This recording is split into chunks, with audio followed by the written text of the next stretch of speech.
Bismillahirrahmanirrahim. Assalamualaikum and a very good evening to Dr. Muhammad Haikal and my friends. So today we are going to present on the Helmholtz free energy. Before we begin, my name is Nurul Izziyan binti Amran and my metric number is 200298.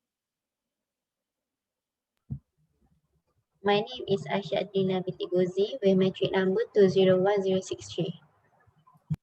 My name is Nur Izliana binti Mohd Nizan. My metric number is 200224.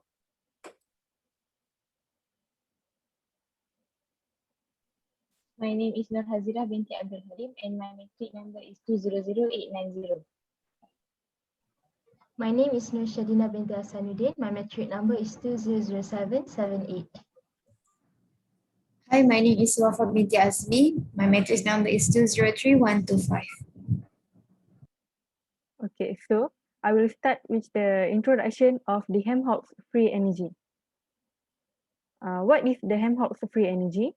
The Helmholtz free energy is a thermodynamic potential that measures the work from a closed thermodynamic system at a constant temperature. So at a constant temperature, the Helmholtz free energy is minimized at equilibrium. The concept of the Helmholtz free energy is developed by a German physicist, Hermann von Helmholtz. The formula to determine the Helmholtz free energy is A equal to U minus Ts, where A is the Helmholtz free energy in the unit of joule, U is the internal energy of the system in the unit of joule, T is the temperature of the surrounding, Kelvin, and S is the entropy of the system, joule per Kelvin. Okay, so the negative of difference in the Helmholtz energy is equal to the maximum amount of work of a system at a constant temperature and volume in a reversible process. So the work is considered as a boundary work if the volume of the system is not constant. So since there is no work is performed on environment, it is commonly used in a system at constant volume. So basically the Helmholtz free energy is minimized at equilibrium if a system is at a constant temperature and volume. Okay, next. Next, I'm going to talk about the function of Helmholtz free energy. So we have the independent variables, internal energy, entropy, and also temperature. Note curiously that entropy is not a fundamental function but an independent variable. In mathematical terms, all of these variables are called Legendre transforms of each other. The functions are fundamentals in the sense that everything else about the substance can be derived from them. Knowing this, it is extremely useful in mechanical systems where work done by the system produces such large volume. Helmholtz free energy is used since explosive reaction by their nature induce pressure changes. It is also used to state equations of pure substances. Plus, it gives the measurement of available energy in system at variable temperature and volume.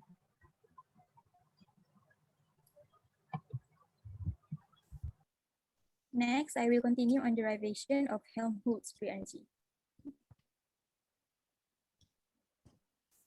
As mentioned before, Helmholtz free energy is defined as A equal to U minus Ts. Helmholtz free energy can be derived from internal energy by following this step. First, from first thermodynamic law, we know that dU equal to dQ plus dW, where U is internal energy, dQ is energy added by heating, and dW is work done by a system. Next, from second law of thermodynamics, for reversible process, we have Ts equal to dQ over T. Then rearrange it to be dQ equal to TdS. Then, considering a process of compression of gas, we gonna have the work done by a system. In the case of reversible process, work can be expressed as dW equal to negative P dV. Now we have defined dQ and dW, so we can substitute into the first equation to get the second equation, which is du equal to TdS minus P dV. Next. Continuation from previous derivation, if a product rule is applied to derivative of Ts, which is temperature and entropy, we will get dTs equal to TdS plus SdT. We can solve for TdS by rearranging the equation and substitute it into the second equation. Then we will get du equal to TdS minus SdT minus PdV. Now rearrange the dTs to the left side, and we can group the derivative of u and the derivative of ts together since they are on the same side.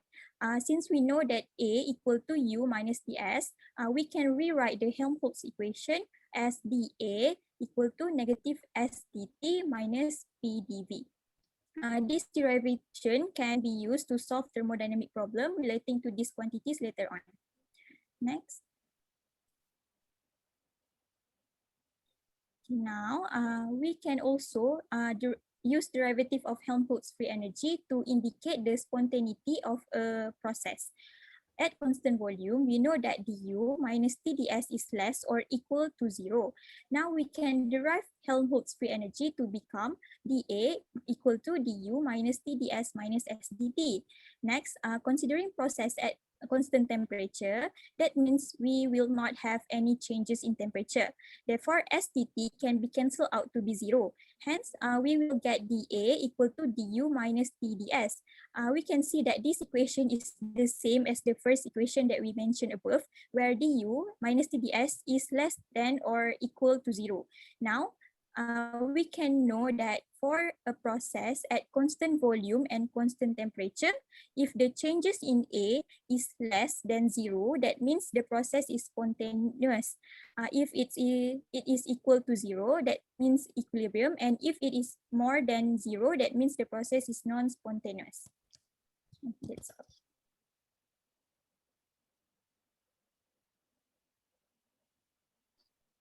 Okay, I will continue with a practice problem on this topic. So I will be presenting a simple practice problem that will help us to increase our understanding to this topic.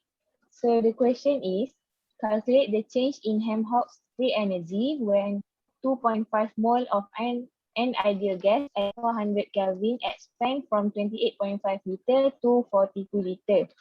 And the value of CV is 3/2R. So first, as mentioned in introduction, the Helmholtz free energy, which is A, is defined as A equal to U minus TS.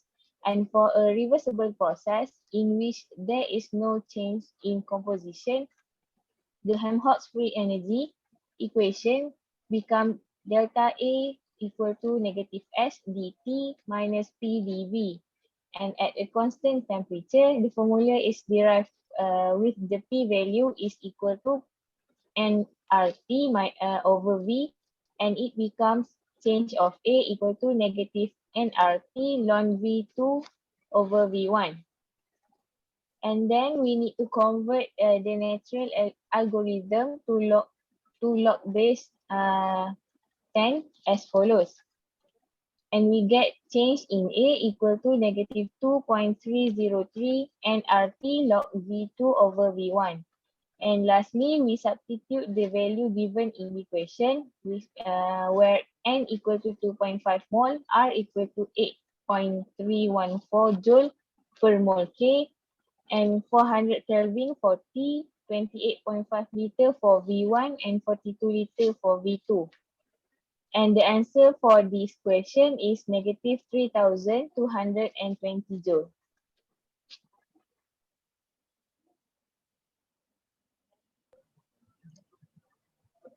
Okay, so next I will be presenting on the application of Helmholtz free energy. Okay, so as we can see, the first application of this free energy is explosive. So what is explosive? It is actually a reactive substance that contains a great amount of potential energy, and it can produce an explosion if it is released suddenly.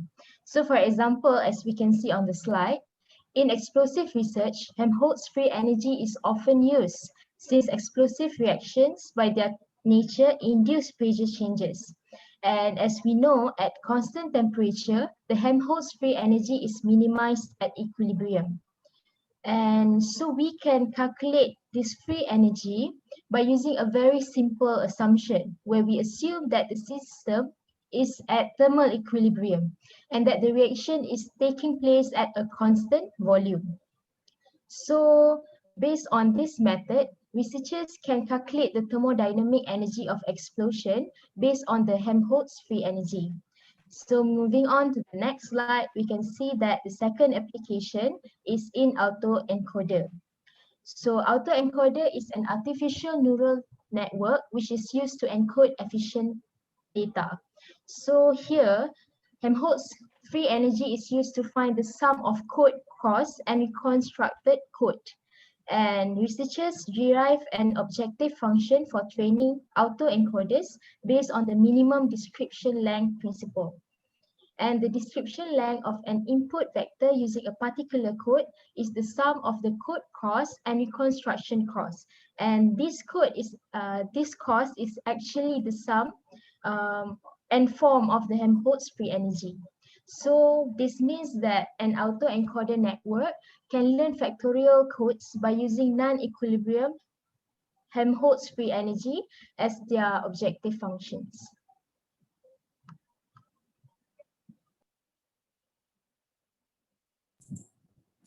Okay, next I will be talk about difference between Helmholtz free energy and also Gibbs free energy.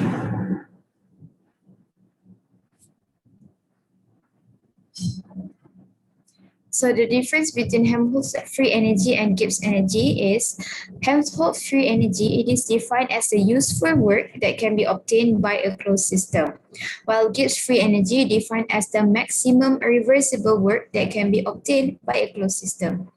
So for calculation, Helmholtz free energy calculated for system under constant temperature and volume, while for Gibbs free energy, it is calculated for system under constant temperature and pressure.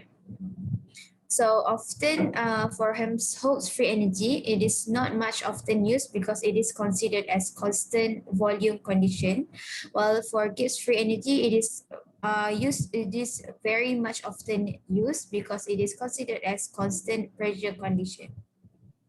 And lastly, for the difference is Helmholtz free energy, it is chemical reactions are spontaneous when energy is positive, while for Gibbs free energy, chemical reactions are spontaneous when energy is negative. So those are the differences between the Helmholtz free energy and Gibbs free energy.